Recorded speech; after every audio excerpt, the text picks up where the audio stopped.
मेरे प्यारे बच्चों, मैं आज आप लोगों को न्यूटन्स लॉज ऑफ मोशन बताने जा रहा हूँ। यह नियम मैकेनिक्स के लिए और भौतिक विज्ञान के लिए बड़ा ही फंडामेंटल लॉज है। इस लॉज को समझने के लिए हम थोड़ा विशेष प्रकार से मस्तिष्क लगा के समझ सकते हैं। ये पहला लॉ न्यूटन का ये कहता है कि every body of this universe continues it's state unless it is compelled bye an external force. इसका हिंदी ट्रांसलेशन हुआ कि दुनिया की प्रत्येक वस्तु अपनी अवस्था में रहना चाहती है अथवा अपनी अवस्था को बनाए रखना चाहती है। तो अब यहाँ पर एक टर्म यूज हो जाता है, अवस्था। ये अवस्था क्या है? हम अक्सर पूछ बैठते हैं किसी व्यक्ति से कि भाई तुम्हारी अवस्था क्या है। तो वह यदि व्यक्ति बुद्धिमान है तो कहता है कि मेरी अवस्था युवावस्था है, लेकिन यदि व्यक्ति बुद्धिमान नहीं है तो कहता है कि हमारी अवस्था 34 साल की है। तो जो 34 साल बोला कि मेरी अवस्था है, वह गलत उत्तर हुआ। मेरी अवस्था युवावस्था है। देखिए, बच्चों के बारे में भी ये बोला जाता है शैशवावस्था, शैशव की अवस्था। उसके बाद किशोरावस्था, किशोरावस्था के बाद फिर युवावस्था, युवावस्था के बाद फिर प्रौढ़ावस्था, आदमी प्रौढ़ हो जाता है। उसके बाद प्रौढ़ावस्था के बाद वृद्धावस्था आता है। तो ये शैशव अवस्था, किशोरावस्था, ये प्रौढ़ावस्था, युवावस्था, ये सब जो कुछ भी है ये सब अवस्था है। और इसको नंबर ऑफ ईयर्स से नहीं बताया जा सकता है, वह उम्र हो गया। उम्र और अवस्था में काफी अंतर होता है। तो न्यूटन का ये पहला नियम कहता है, देखिए मैं अंग्रेजी और हिंदी दोनों में लिख देता हूं। देखिए, ये कहता है every body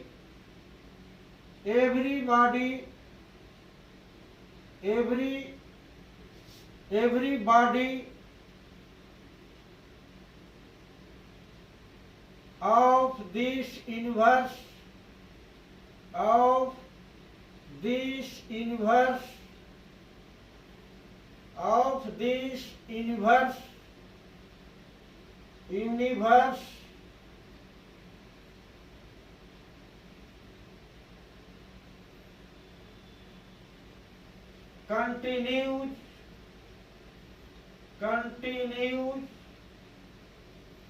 continues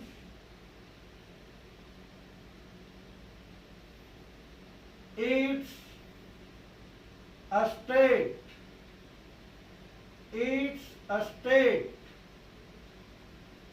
state unless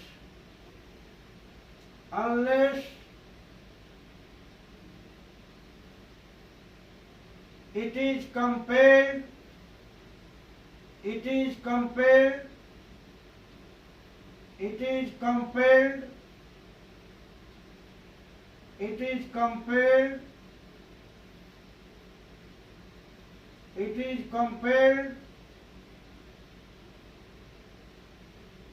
by an external force. It is compelled by an external force.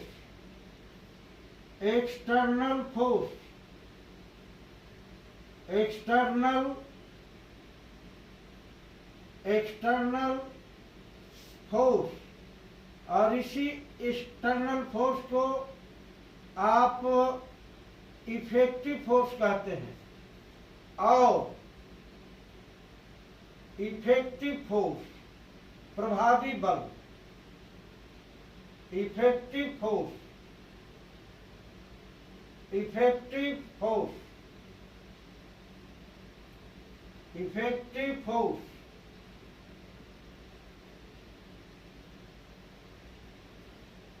इसको मैं हिंदी में भी लिख देता हूं। इसका मतलब ये हुआ, ब्रह्मांड की, देखिए ब्रह्मांड, ब्रह्मांड, ब्रह्मांड की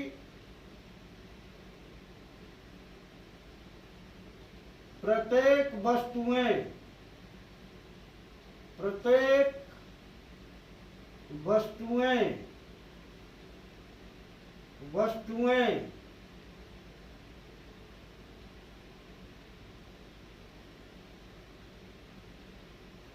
अपनी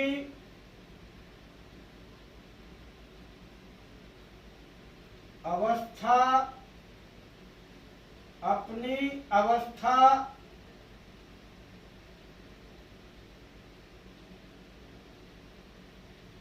को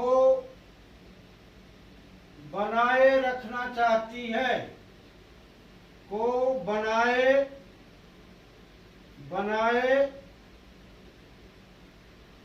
रखना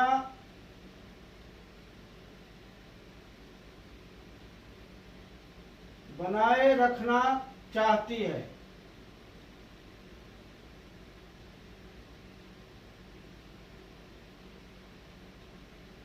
चाहती है तब तक कि,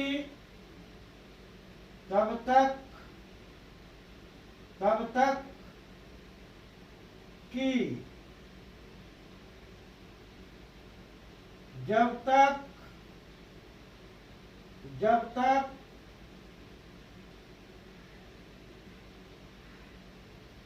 जब तक कि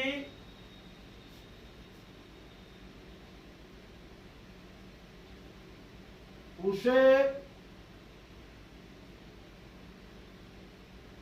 बाह्य बल,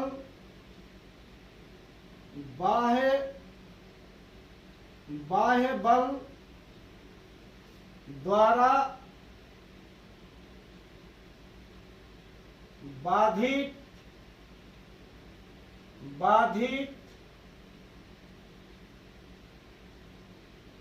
न किया जाए, न किया जाए।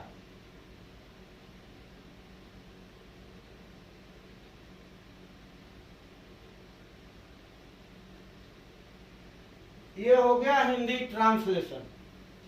दुनिया की प्रत्येक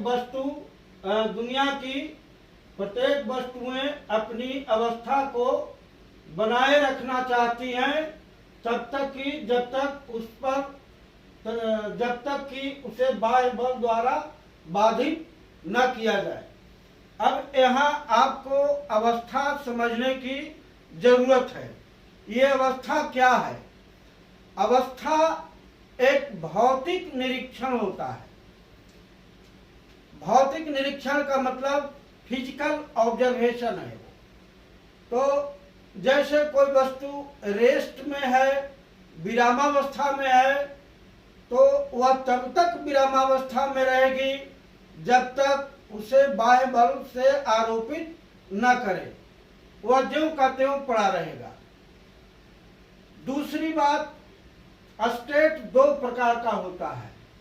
एक स्टेट ऑफ रेस्ट कहते हैं, जिसको हिंदी में विरामावस्था कहते हैं, और दूसरा स्टेट है गत्यावस्था, जिसको मोशनल स्टेट कहते हैं।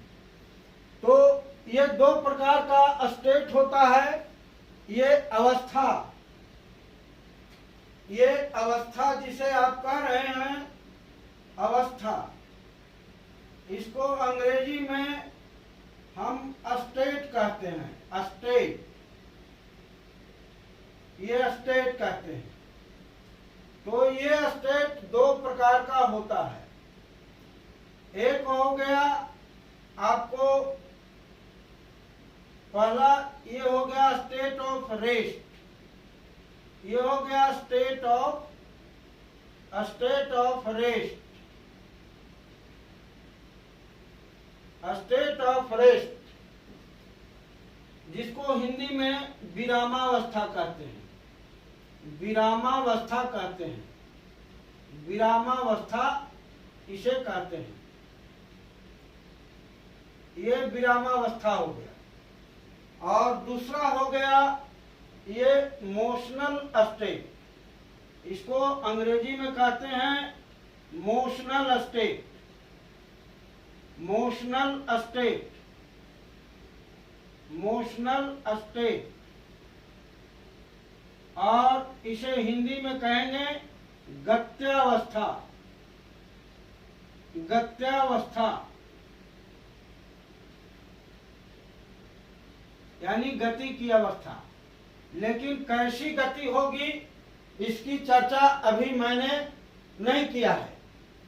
तो देखिए स्टेट दो प्रकार का है, इसको आप याद रखें। एक स्टेट ऑफ रेस्ट है, विरामावस्था, और दूसरा स्टेट ऑफ दूसरा मोशनल स्टेट है जिसको गत्यावस्था कहते हैं। तो गत्यावस्था क्या चीज है, तो आप इसको पहले डिस्कशन करें कि यदि कोई वस्तु यूनिफॉर्म कांस्टेंट वेलोसिटी से चल रही है, यूनिफॉर्म वेलोसिटी से, और यूनिफॉर्म के साथ वेलोसिटी कांस्टेंट है। ध्यान दीजिएगा, if a body is moving with a uniform constant velocity, the body is in the state, is in the motional state, वह मोशनल स्टेट में होता है, बशर्ते कि बॉडी यूनिफॉर्म कांस्टेंट वेलोसिटी से एक रेखा पर चल रही है।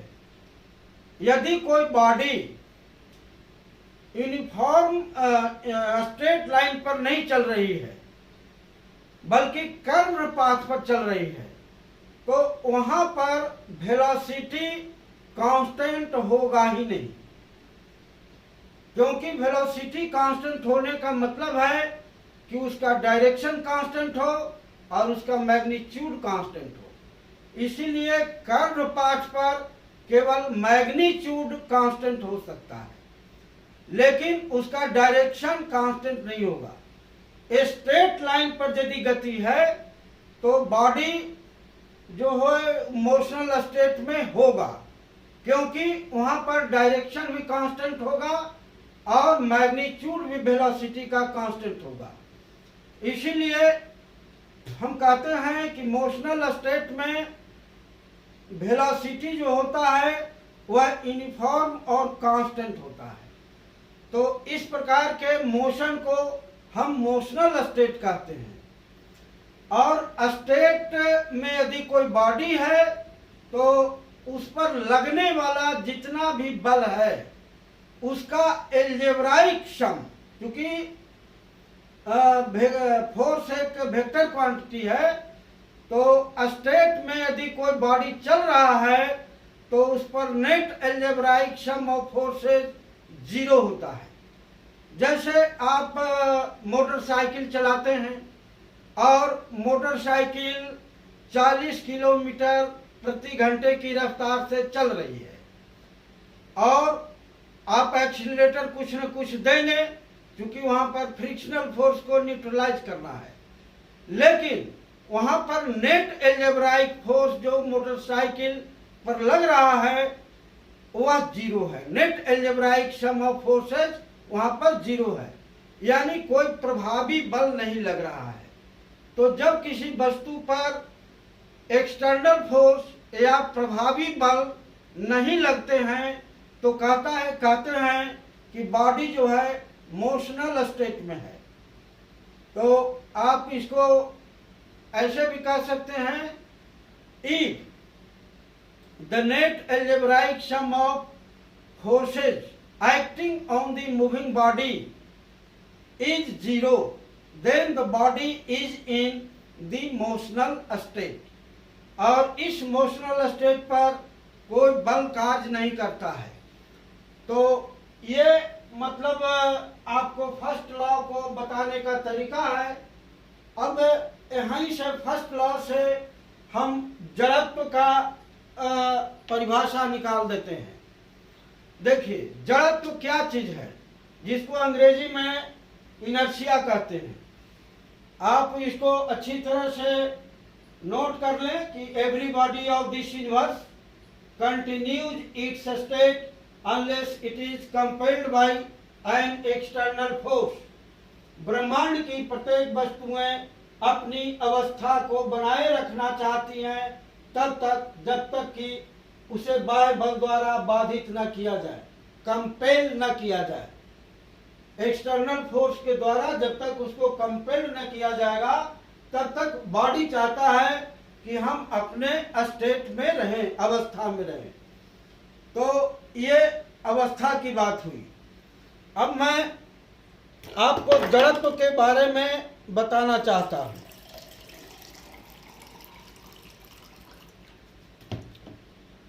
तो देखिए, जड़त्व क्या है। थोड़ा आधे मिनट का मैं रेस्ट लूंगा।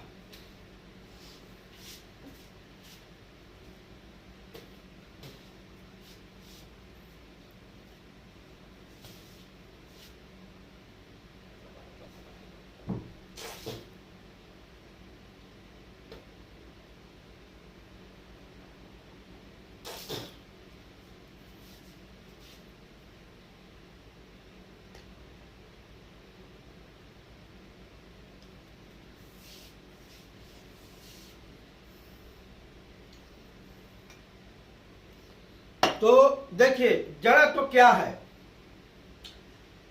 जड़त्व एक भौतिक राशि है और वह जड़त्व क्या करता है कि वस्तु की अवस्था को बनाए रखना चाहती है। यह जड़त्व का गुण है।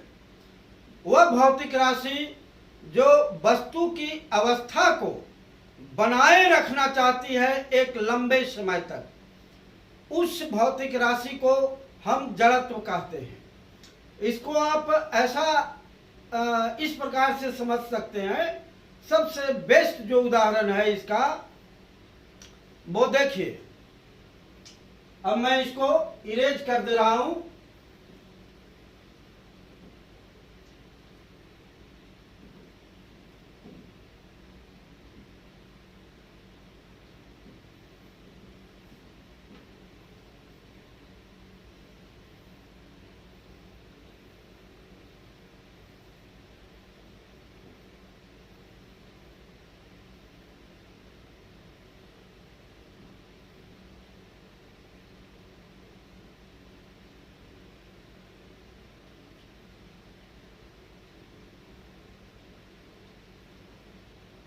अक्सर जो है बच्चे जड़त्व को ठीक से समझ नहीं पाते। देखिए, मान लीजिए कि एक रेखा पर दो वस्तु चल रही है।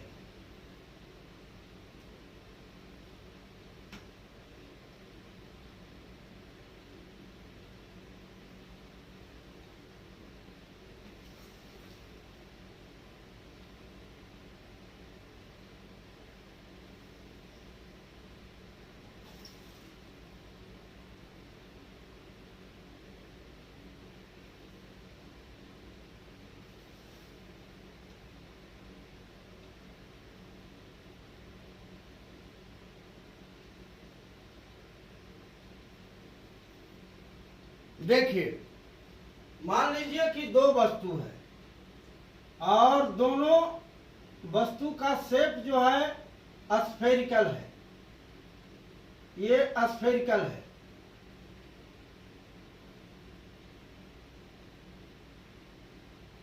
ये दो वस्तुएं हैं और दोनों का साइज बराबर है। लेकिन क्या है कि एक लकड़ी का गोला बना है, ये एक वुडन मेड है और दूसरा जो है आयरन मेड है। एक लोहे का बना है और एक लकड़ी का बना है। यहाँ पर दोनों को इस प्रकार से धक्का दिया गया, इंपल्स जिसको कहते हैं, यह दिया गया। तो ये जो बॉल है ये आयरन मेड है, ये देखिए आयरन मेड है, आयरन मेड।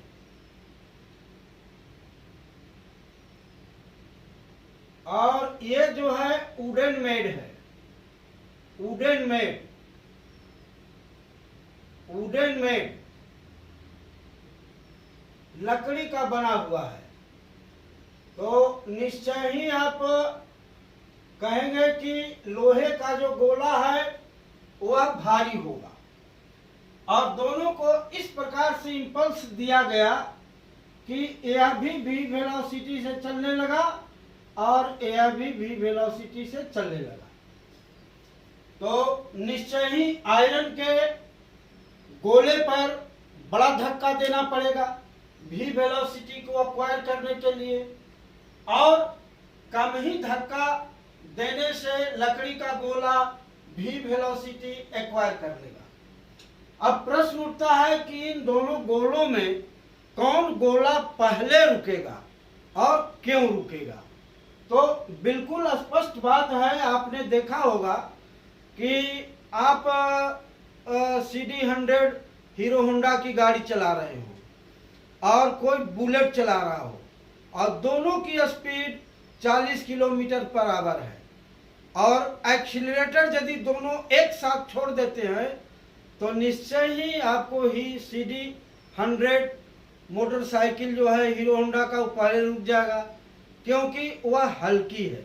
लेकिन बुलेट एक लंबी दूरी तय करके रुकेगा, वह हीरो होंडा की गाड़ी के रुकने के बाद रुकेगा। तो वही बात यहाँ पर है कि हैवी गोला जो है वह बहुत लंबी दूरी तय करके रुकेगा, जबकि वुडन मेड जो लकड़ी का गोला है वह बहुत जल्दी रुक जाएगा। यह इनर्शियल प्रॉपर्टी के कारण है। तो जब हम लीनियर मोशन की बात करते हैं, रैखिक गति की बात करते हैं, तो उसमें जिस बॉडी का मास अधिक होता है उसका इनर्शिया हम कहते हैं कि अधिक होता है, और रैखिक गति में बॉडी का मास ही उसका इनर्शिया है। तो जो बॉडी जितना हैवियर होगा वह उतना अधिक देर तक मोशनल स्टेट को मेंटेन करेगा।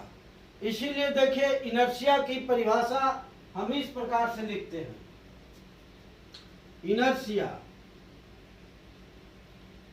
Inertia, inertia. देखिए an inertia, an inertia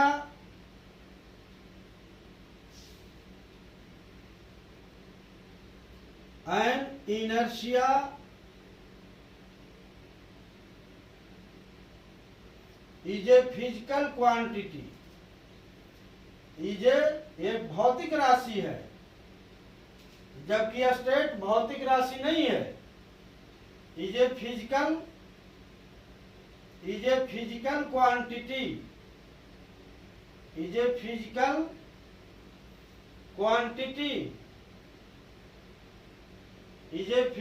quantity, is a physical quantity which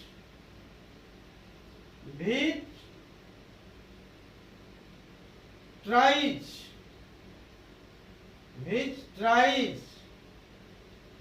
to maintain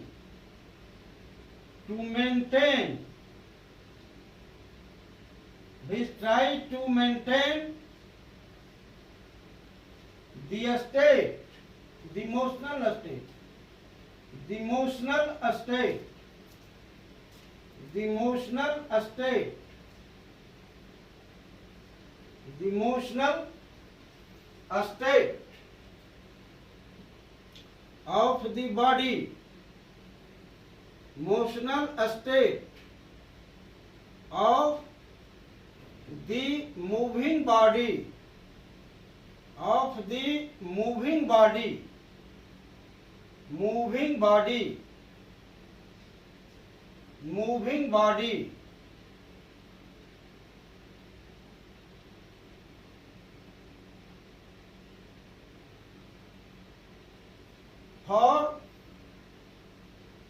for a very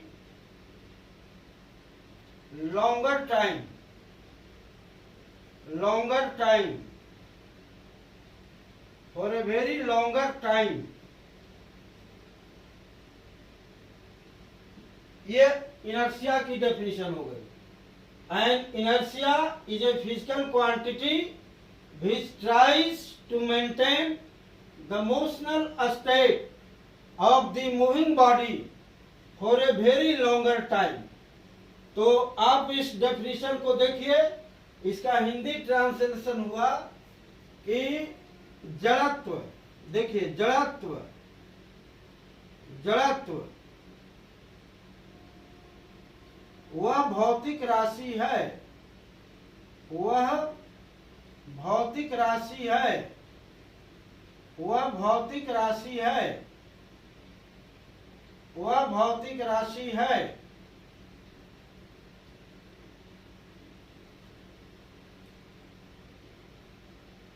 जो गति की अवस्था को, गति की अवस्था को, गति की अवस्था को, गति की अवस्था को काफी लंबे समय तक, काफी लंबे समय तक, काफी लंबे समय तक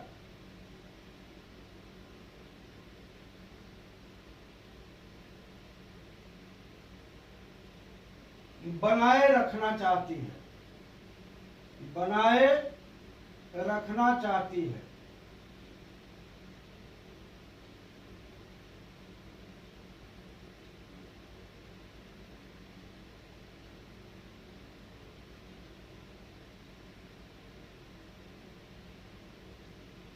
देखिए जड़त्व वह भौतिक राशि है जो गति की अवस्था को, यहाँ को छूट गया है, गति की अवस्था को काफी लंबे समय तक बनाए रखना चाहती है.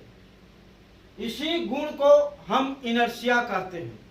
तो रैखिक गति में जिस वस्तु का मास जितना अधिक होगा वह गति की अवस्था को उतना अधिक देर तक बनाए रखेगा. आप इस डेफिनेशन को दूसरे रूप में भी कह सकते हैं. इनर्शिया वह भौतिक राशि है जो चेंज इन स्टेट का विरोध करती है. ये दोनों मैटर एक ही हुआ. देखिए आप कह सकते हैं यहां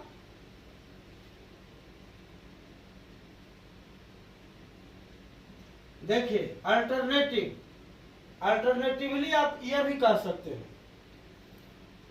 अल्टरनेटिव, अल्टरनेटिव डिफिनेशन हुआ. Alternative, alternative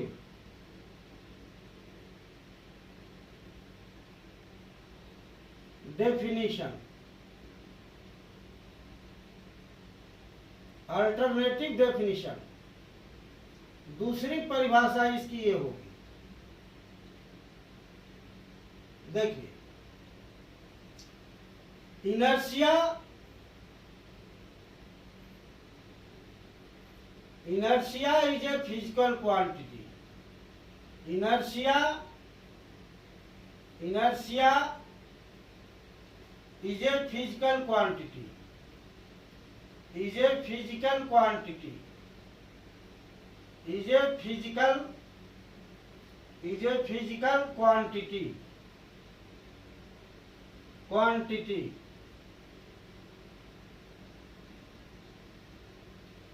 which opposes, which opposes which opposes the state, which opposes the change, which opposes the change, which opposes the change in the state, in the state, state में change होने का जो विरोध करता है वह inertia हुआ। यानी इनर्शिया ये चाहता है कि स्टेट बना रहे, उसमें कोई चेंज ना हो। यदि चेंज होना चाह रहा है तो इनर्शिया उसको विरोध करता है। तो आप इसको हिंदी में इस प्रकार से लिख सकते हैं कि जड़त्व, जड़त्व वह भौतिक राशि है, वह भौतिक राशि है, वह भौतिक राशि है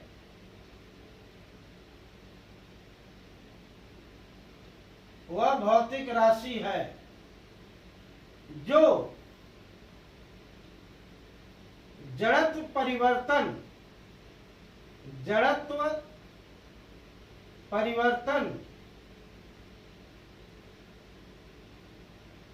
जड़त्व परिवर्तन का